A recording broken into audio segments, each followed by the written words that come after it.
ഭക്തി ജഗദംബേ പ്രേമം ജഗദംബേ.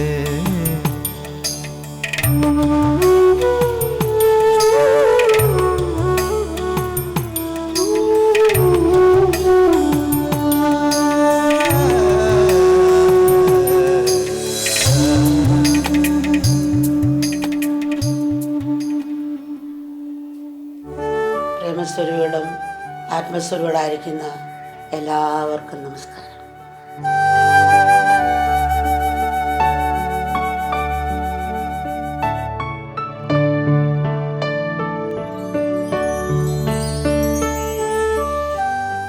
എവിടെയെല്ലാം മനുഷ്യരുണ്ടോ അവിടെയെല്ലാം മതവും മതാചാരങ്ങളും ഉണ്ട്. അവിശ്വാസികളായ ലോകത്തിൽ ആരുമില്ല. വിശ്വാസമില്ല ആർക്കും ഈ ലോകത്ത് ജീവിക്കാനും സാധിക്കില്ല.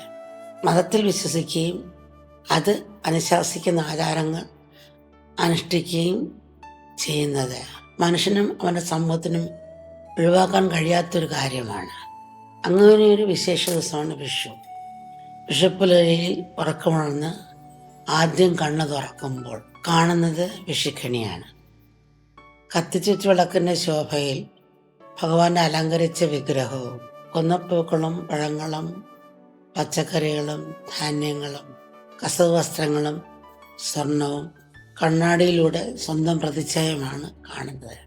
മനുഷ്യനും പ്രകൃതിയും ഈശ്വരനും തമ്മിലുള്ള അഭേദ്യ ബന്ധത്തിൻ്റെ സന്ദേശമാണ് വിഷുക്കണി നമുക്ക് നൽകുന്നത്.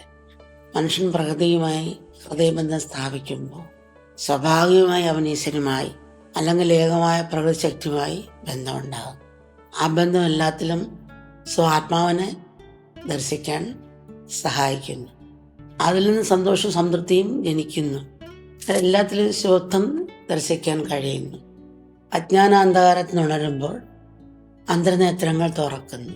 ആ കണ്ണിലൂടെ നോക്കുമ്പോൾ പ്രകൃതിയുടെ ഉടനീളം നിറഞ്ഞു നിൽക്കുന്ന നന്മയും ഈശ്വരൻ്റെ വൈഭവവും സൗന്ദര്യവും സാന്നിധ്യവുമാണ് എല്ലാത്തിലും ദർശിക്കാൻ കഴിയുന്നത്. കണ്ണം തന്നെ മറക്കുന്നില്ല. അവിടെ ആനന്ദമേ ഉള്ളൂ, അവിടെ വ്യക്തിയില്ല. നൃത്തവും നർത്തകനും രണ്ടല്ലാത്തതുപോലെ. നമ്മൾ മഷി കൊണ്ടാണ് എഴുതുന്നത്. മഷിയാണ് അക്ഷരമായി മാറുന്നത്. അക്ഷരവും മഷിയും രണ്ടല്ല. പക്ഷെ അക്ഷരം എന്നല്ലേ പറയത്തുള്ളൂ, മഷി എന്ന് പറയത്തില്ലല്ലോ. ഒരു എഴുത്തുകാരൻ എഴുതുന്ന സമയത്ത് ഒരു കവിത എഴുതുമ്പോഴോ പരിസരം മറക്കുന്നുണ്ടല്ലോ. നമ്മൾ പ്രകൃതിയെ നോക്കുമ്പോൾ അങ്ങനെ തന്നെ അതിൽ കാണുകയാണ്. അവിടെ പിന്നെ താനല്ല പ്രകൃതി ഉള്ളൂ എന്നുള്ള പോലെ. അപ്പോൾ കാണുന്നതും കാണപ്പെടുന്നതും തമ്മിൽ അവിടെ ഒരു വ്യത്യാസം തോന്നാറില്ല. അതായിത്തീരുന്നു. നാം നമ്മോട് തന്നെയും പ്രകൃതിയോടും ഈശ്വരനോടും ഹൃദയബന്ധം സ്ഥാപിക്കുമ്പോഴാണ് നാം നാമായി മാറുന്നതും ഉത്കൃഷ്ടതയിലേക്ക് ഉയരുന്നതും. ഇതാണ് മതവിശ്വാസത്തിലൂടെയും മതാചാരങ്ങളിലൂടെയും വിശേഷ ദിവസങ്ങൾ ആചരിക്കുന്നതിലൂടെയും നമ്മൾ കൈവരിക്കേണ്ടത്. വിഷുവും വിഷ്ണു തത്വവും ഒന്നാണ്. സകലചരാചരങ്ങൾ നിലനിൽക്കുന്ന ചൈതന്യത്തെയാണ് വിഷ്ണു ശബ്ദം സൂചിപ്പിക്കുന്നത്. അതുപോലെ വിഷുവും സകലനും ഉണ്മയായി, നന്മയായി, സൗന്ദര്യമായി, ശുഭമായി കുടികൊള്ളുന്ന ഈശ്വരതത്വത്തിൻ്റെ പ്രതീകമാണ്. ഒരു വൃക്ഷത്തിന് വേരുകളും തടികളും ശാഖകളും ഇലകളും പൂക്കളും കായ്കനികളും ഒക്കെ ഉണ്ടാകും. എന്നാൽ ആ വൃക്ഷത്തിൻ്റെ പ്രധാന ഭാഗം അല്ലെങ്കിൽ ജീവൻ്റെ സത്ത വേരുകളാണ്. ആ സത്തയുടെ അംശങ്ങളാണ് വൃക്ഷത്തിൻ്റെ ബാക്കിയുള്ള ഭാഗങ്ങളിൽ പ്രകാശിച്ച് കാണുന്നത്. അതുപോലെ മതം അല്ലെങ്കിൽ ആധ്യാത്മികത എല്ലാത്തിൻ്റെയും അന്തസത്തയാണ്. അതിൻ്റെ പലതരത്തിലുള്ള പ്രകാശമാണ് മതാചാരങ്ങൾ. മതമില്ലെങ്കിൽ മതാചാരങ്ങൾ യാതൊരു പ്രാധാന്യവുമില്ല. ഒരു വൃക്ഷം കാണുമ്പോൾ അതിൻ്റെ ആത്മസത്തയായ വേരിനെ നമ്മൾ മറക്കരുത്. ഒരു വൃക്ഷത്തിൻ്റെ താങ്ങും തണലുമായിരിക്കുന്ന അതിൻ്റെ കാതലായിരിക്കുന്ന വേരുകളാണ്. വേരില്ലെങ്കിൽ വൃക്ഷമില്ല. ഈശ്വരനാണ് പ്രപഞ്ചത്തിൻ്റെ വേര്. ആ ശക്തിയില്ലെങ്കിൽ മനുഷ്യനും പ്രപഞ്ചവും പ്രപഞ്ച വസ്തുക്കളുമില്ല. തായ്മരത്തിൻ്റെ ശാഖകളുടെയും ഇലകളുടെയും പൂക്കളുടെയും ധർമ്മം പലതാണെങ്കിലും വൃക്ഷം ഏകത്വമാണ്. അതിൻ്റെ പ്രവർത്തനത്തിൽ ഒരുമ ദർശിക്കാൻ കഴിയും. ഒരു കുടുംബത്തിൽ അച്ഛനും അമ്മയും സഹോദരിയും സഹോദരന്മാരും മുത്തച്ഛനും മുത്തശ്ശിയും ഉണ്ടാകും. അവരുടെ ഓരോരുത്തരുടെയും ധർമ്മത്തിലും കർമ്മത്തിലും നാനാത്വം ഉണ്ടെങ്കിലും അതിൻ്റെ അടിസ്ഥാനം ഏകത്വമാണ്.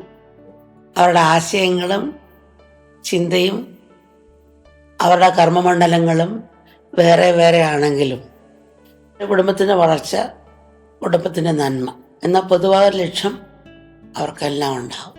ഇതുപോലെയാണ് മതവും മതാധാരങ്ങളും ഈശ്വരതത്വവും ലോകവും. മനുഷ്യൻ്റെ മനസ്സിലും ചിന്താഗതിയിലും വീക്ഷണത്തിലും പ്രവൃത്തിയിലും പരിവർത്തനം ഉണ്ടാകണം. മണ്ണിനോടും പ്രകൃതിയോടുമുള്ള മനുഷ്യബന്ധത്തിൻ്റെ ആഘോഷമാണ് വിഷു. ഭാരതത്തിൽ പൊതുവെ വസന്തകാലത്തിനെയും പുതുവർഷത്തിനെയും ആരംഭമാണ് വിഷു. എന്നാൽ കേരളത്തിൽ നല്ല വേനൽ ചൂട് അനുഭവപ്പെടുന്ന സമയമാണിത്. പക്ഷെ ഇപ്പം നമുക്കറിയാമല്ലോ, ഇപ്പം വേനൽ ചൂട് മാറി നല്ല ഘോരമായ മഴയാണ് വരുന്നത്. നമ്മളെന്ത് കൊടുക്കുന്നതാണ് തിരിച്ച് കിട്ടുന്നത്. നമ്മളിപ്പോൾ പ്രകൃതിയോടുള്ള ബന്ധം വളരെ അകന്നുപോയി. നമുക്ക് ഒന്നിനോടും നന്ദിയില്ല. എല്ലാത്തിനെയും പീഡിപ്പിക്കാനുള്ള മനസ്സ് മാത്രമേ ഉള്ളൂ. എടുക്കുക എടുക്കുക എടുക്കുക. എല്ലാത്തിലും ഏകത്വം ദർശിക്കാൻ പഠിക്കണം. ആത്മാവുമായും പ്രകൃതിയുമായും ഈശ്വരനുമായും സുഹൃത്ത് ചേർന്ന് ജീവിക്കണം. എങ്കിലേ സുഖവും ശാന്തിയും ഉണ്ടാവും. ഇതാണ് വിഷു നൽകുന്ന പ്രധാന സന്ദേശം.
കര കാണാത്തൊരു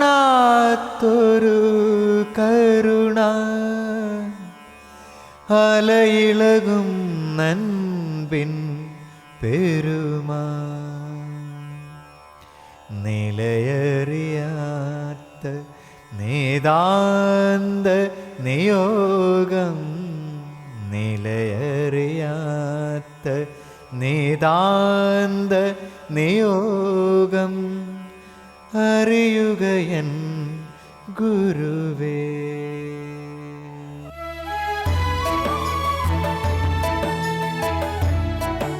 How can we relate to death in a way that's constructive, like in a way that's beneficial to our spiritual progress? Like, in other words, how can death teach us to become a better human being? Practically speaking, how can we work on that, on being open, on letting go of our fears and being open to the unknown? Like, how can we get over that? How can we overcome that fear in a practical way in our lives? When I was a little boy, I have seen the elder family members in my house, the grandparents, the elderly people from nearby houses. They will sit around. And most of the times the topic was spirituality, because I was born in a religious family, and the people were spiritually inclined people. So now when I look back, when I recall those conversations, I think they had no fear about that, because that was one of the main topics they always discussed. They will sit around and just like discussing politics or something important in life, or something to find a solution for. They will be talking about death. And they are so relaxed, and they are so happy, and they laugh and cut jokes. So that is the mental attitude, that is the maturity, you can call, of people who had known, who had some spiritual background. They are very playful about it.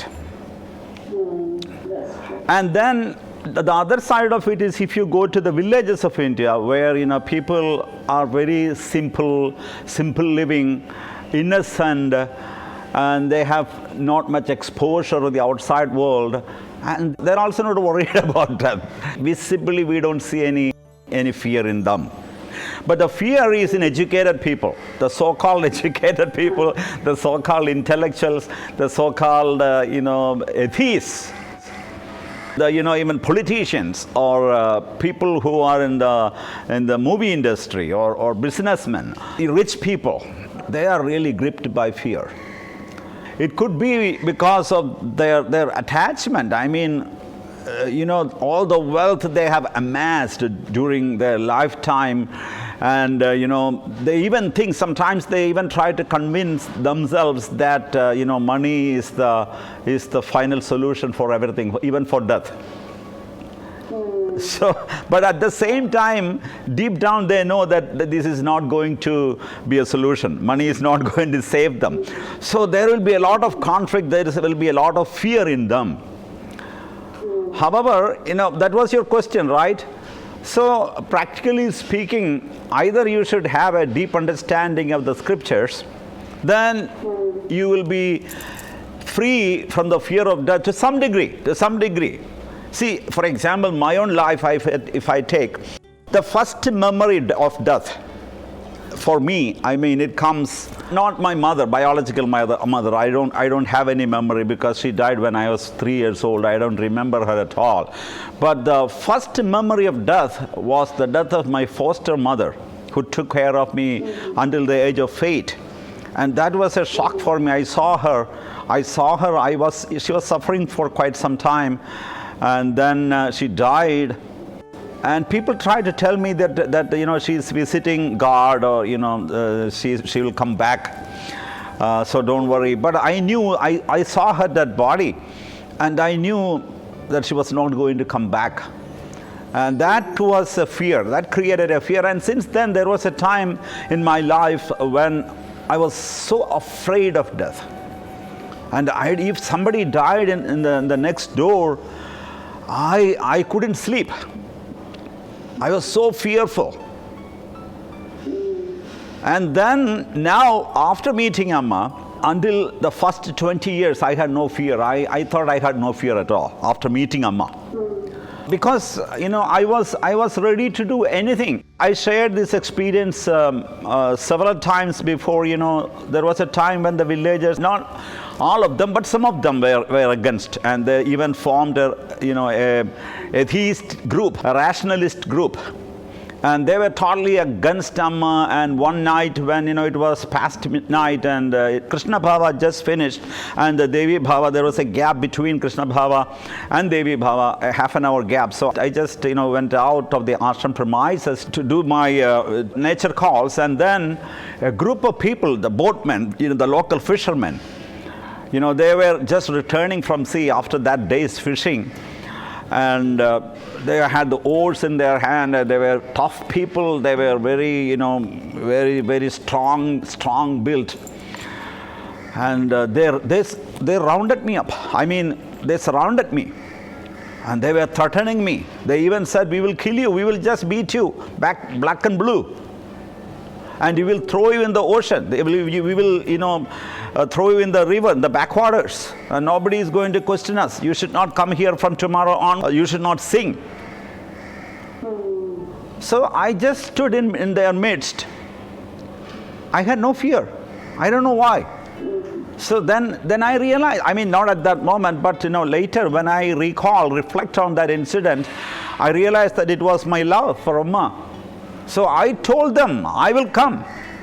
You can kill me. You can do whatever you want with me, want to do. But I don't care. I have no fear. I will come. I will sing bhajans. Do what you would like to do." So if you have, real love, I'm not claiming that I could sustain that intensity. We all have experienced such moments in life when we become suddenly fearless. So at that moment I was fearless. That was the time when I was completely filled with, I was crazy for Amma. I did not care about the outside world, what they said, their comments, their criticisms, their insults, their abuse, whatever.